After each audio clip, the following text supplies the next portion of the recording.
এবার পশ্চিমবঙ্গবাসীদের জন্য দারুণ সুখবর। এমন একটি পশ্চিমবঙ্গের বুকে ব্রিজ নির্মাণ হতে চলেছে যার দরুন জুড়ে যাবে কলকাতা সহ বেশ কিছু জেলা। সব থেকে বড় কথা, নদিয়া হুগলি হুগলি থেকে সুদূর কলকাতা বিমানবন্দর পৌঁছানো একদম জল ভাতের মতো হয়ে যাবে।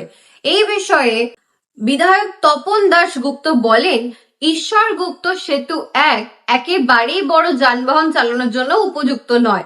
সেই জন্য ঈশ্বরগুপ্ত দ্বিতীয় সেতু বানানোর পরিকল্পনা চলছে। এই সেতু নির্মাণে প্রায় 1396 কোটি টাকা বরাদ্দ করা হয়েছে, কিন্তু কাজের সময় বৃদ্ধি পাওয়ায় এই টাকা প্রায় 1700 কোটি টাকায় গিয়ে দাঁড়াবে বলে জানা যাচ্ছে। এই সেতু নির্মাণের কাজ 2026-এর ডিসেম্বর মাসের মধ্যেই সম্পূর্ণ হবে বলে আশা করা যাচ্ছে।